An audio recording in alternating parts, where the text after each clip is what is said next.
What up, everybody? What up, everybody? Let me get to the spot. Let me get to the spot. Oh! Welcome, everybody. This is Plan Your Greatness. I am your gracious host, Carlton Hamilton. Let's get right to it today. All right. Be careful what you ask or what you wish for. Because if you get it, are you ready to really handle it? All right. And I use myself as an example. All right. I wanted to be a professional athlete, and it wasn't a particular sport. I ended up playing professional baseball, but I saw myself being a professional football player. I saw myself being a professional basketball player. I was tired of school. And as you're going to hear in this presentation, this video, is that I struggled in school. So by the time I got the opportunity to play professional sports, I jumped at it because I wanted nothing else to do with school.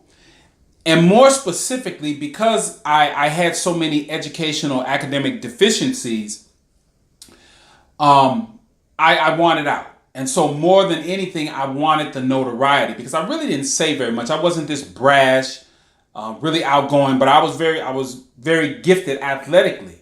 So it wasn't the money that I wanted. I just wanted the notoriety. Really, I wanted the game of athletics, professional sports to speak for me. All right. But what that does is now, as I fast forward now, I'm reminded of a presentation that I heard on YouTube, and you can go dig this up. And I may even put it in the notes later on. Jim Carrey was giving a speech somewhere, and he said, "I wish for everybody to make as much money in their life as possible. Make everything, hit their financial goals, get all the things." He said, because what you're going to realize is that's not it. And that's what I learned is that, and I'll tell you a quick story. I must have been 21 or 22 years old playing professional baseball. I wasn't at the major league level. I had just been sent down from the major league. So I was receiving a somewhat modified major league contract. So I was making pretty good money. And I remember going to the bank, cashing the check. And I had to go back and look at it. I had $3,818. Now that doesn't sound like a lot of money. And I think about now, I was like, nah, that's not a lot of money. But that was in 1987. Now I went online, I did the math, I did the calculation. They have these smart calculators which would calculate based on inflation and everything. And it said that $3,818 in today's money is worth $8,484. So I had $8,500 in my pocket. And I tried to spend it all. That was my goal. Go find and spend it all. Now today I easily could go do that. I can go make one purchase and spend it all. But I was so young at the time, I didn't see myself even have the financial wherewithal, the purchasing knowledge to go. I believe I bought like some clothes, some 3-4 shirts, 2 pair of pants, 2 pair of shoes. I bought a Walkman, like the CD player.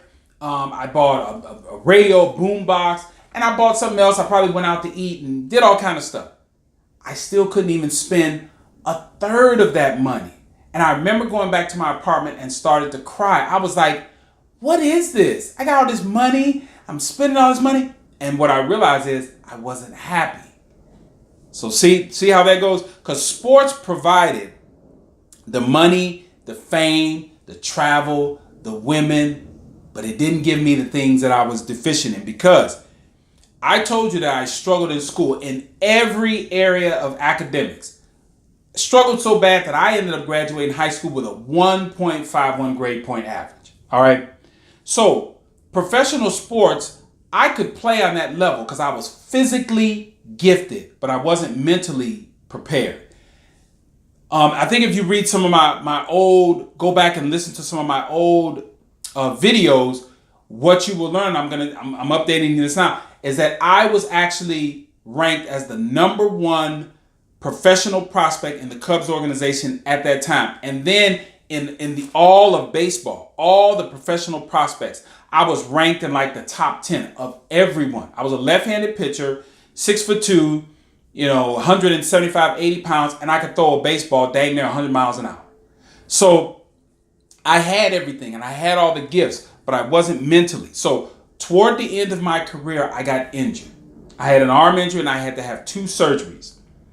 Now, here's what happened with that. Everything started to come back because now I'm forced out of the game of baseball, and now I'm looking at my life that I was not prepared for. Again, be careful what you wish for, because I got the career, but things were missing. Because when I was transitioning back into the real world, what was happening is I realized that I wasn't very strong academically, so I struggled in school. I wasn't really taught to how to have a good relationship with people and specifically women, and I struggled in that area. And then I didn't really know, even though my dad, I saw his very strong work ethic, I didn't know how to translate that. I do now, but I didn't know at the time, so I struggled in all those areas: academics, relationships, and employment. That eventually pushed me into where I couldn't take care of my roof over my head. So I was homeless, living in my car.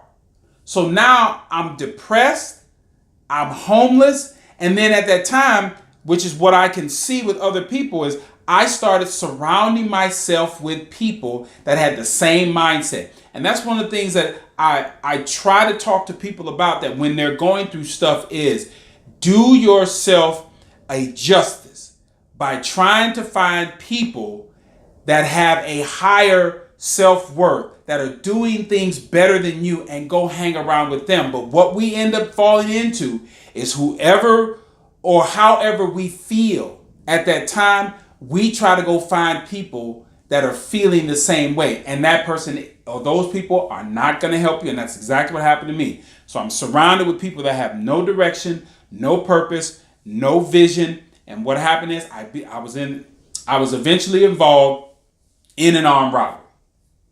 Now I'm in prison.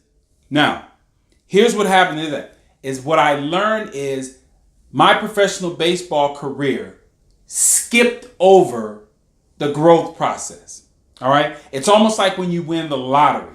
You win that lottery, but who taught you how to handle money? Because typically anybody who wins that enormous lottery, you're not ready to handle that financially. And so what they've shown in studies is that the people that win those lotteries, whether it's 3 or 4, 5 years, 10 years, 15, 20 years, they're right back to where they started, because they don't know how to live at the level of that amount of money. They go right back to how they were living, very simple life. And they're probably comfortable with it.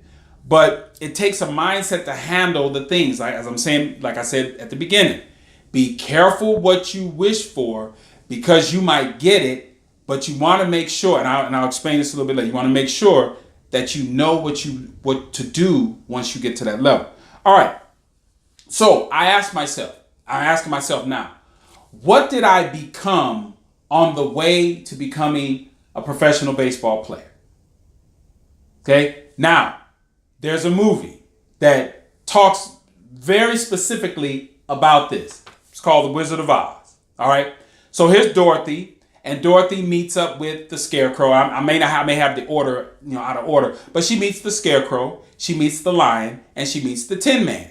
And all these 4 individuals are on their way to the Emerald City, to Oz. The Tin Man is trying to get a heart because he feels, and there's a heart, if I only had a heart. So he figures that if he gets a heart, it will allow him to do all these things that he talks about in the song. The Cowardly Lion says, I need some courage. If I have courage, I'll be able to do what I want. Okay, so he's saying if I have courage, I'll be able to be this, and that. Then the Scarecrow, with his old, I'm thinking of when Michael Jackson was playing the Scarecrow. Perfect person for it.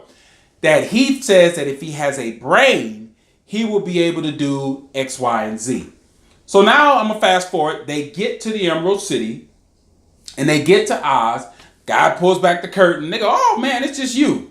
And he's been following them the whole time. And he goes, okay, you say that you need a heart, and what he's actually confirming with them is everything that you did on the way to getting here was confirmation that you have a heart. Same thing with the Lion and same thing with the Scarecrow. Your actions confirmed you have courage. Now you're asking me, you have it. Last thing with the Scarecrow, you're asking me for a brain, but you did stuff that requires thinking and a brain.